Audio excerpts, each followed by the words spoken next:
Algebra 2, target 28. I can simplify a rational expression using multiplication or division. Today we're going to focus on just simplification of rational expressions, no multiplication or division yet. So what we want to do is define simplified form. A simplified form for a rational expression it's simplified if there's nothing in common between the top and the bottom, the numerator and denominator. Recall rational expression can be written as P over Q, aka this is a fraction. Everything we do to a fraction we can do with a rational expression. So when you're thinking of simplifying, you're thinking of, okay, what do I do for a fraction? The key concept here is you're looking for stuff in common. And when we say factors, something that's multiplied by both the top and the bottom.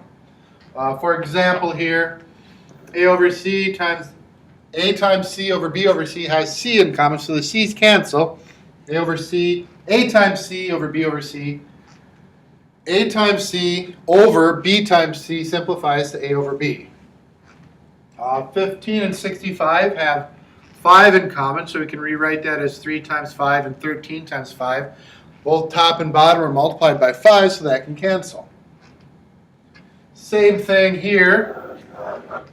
They got x plus 3 in common, so x plus 3 can cancel and reduce to 4 over x minus 5. So let's look. Simplify the expression if possible. As we look at this one, we can see it's in factored form.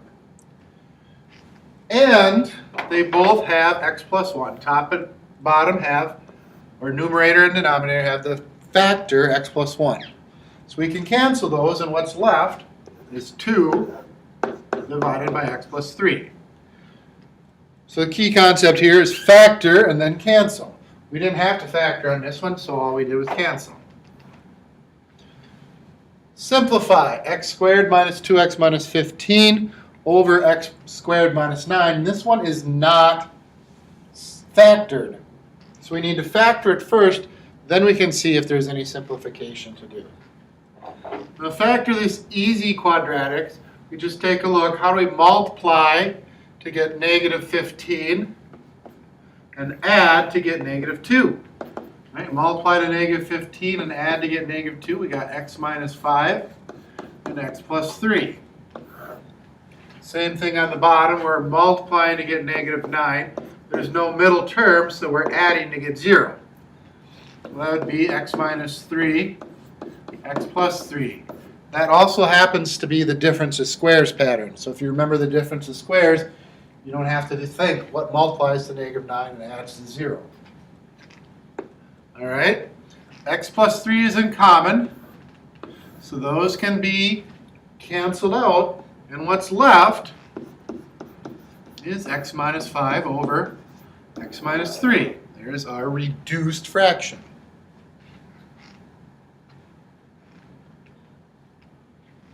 Simplify this expression if possible. Again, try and factor. They're both linear. So we're not going to factor it as a quadratic, but the top does have a number that's in common between both terms. 40 and 20 have 20 in common. So I'm going to factor 20 out from the top. I'll get 2x plus 1. The bottom, 10 and 30 have 10 in common, so I'm going to factor 10 out. Get x plus 3. And then 20 can be written as 2 times 10. I still got the 10 on the bottom, but when I rewrite it like that, then the 10s are factors of both the top and the bottom. I can cancel those, and I'm left with 2 times 2x plus 1 over x plus 3. And then some people will want you to distribute to simplify. So that gives us 4x plus 2 over x plus 3.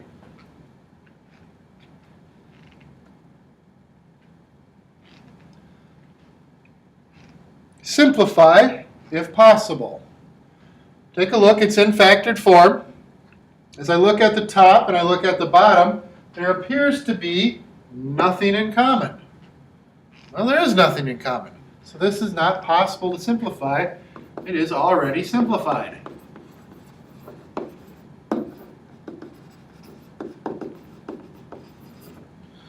So this is a problem we're done before we start.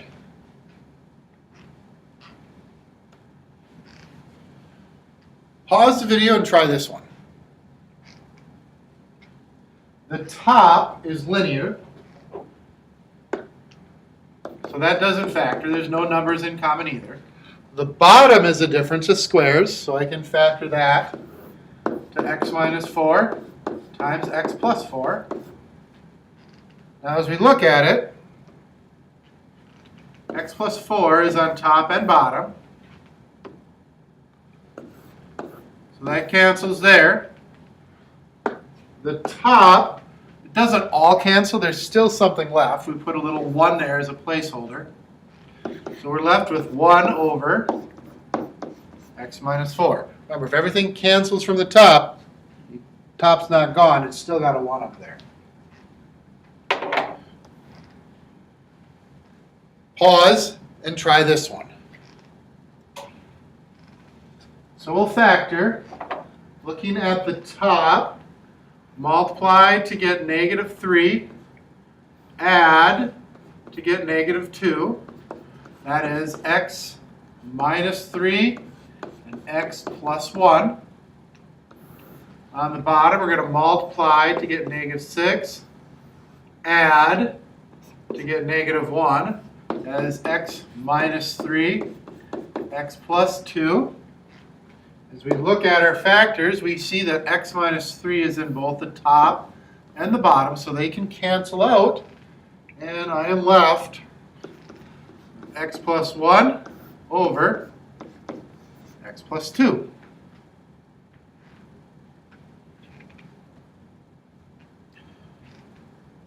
All right, this one's a little bit more difficult because it's a little bit more difficult factoring. We'll start with the top. That's not a more difficult factor. That's just you're looking for common terms.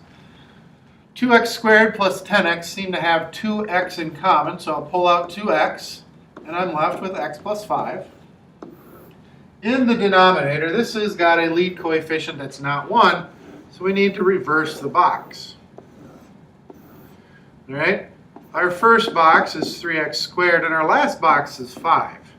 Now our box is in the middle. We want to see what multiplies to get 3 times 5, which is 15. So we're multiplying to get 15 and adding to get 16. Well, that would be 15 and 1.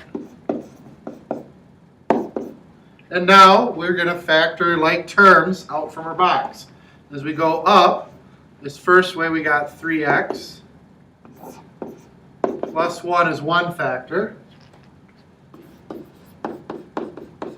And our other factor, as we look sideways, is we got x plus 5. Make sure you double check your box. All right, make sure 3x times x equals the 3x squared. And it does. Make sure 3x times 5 equals 15x, and it does. Go check 1 and x should equal x, and then 1 times 5 should equal 5. So just make sure using the box as a reverse may sometimes get you incorrect results if you don't check. All right, so we got our fraction in factored form. We'll take a look. Top and bottom both appear to have the factor x plus 5, so those will cancel out.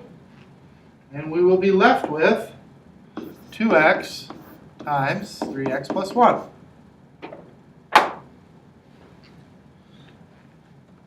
So, in conclusion, to simplify a rational expression, there are 2 things we do. The first thing you're going to do is factor. Then you're going to cancel.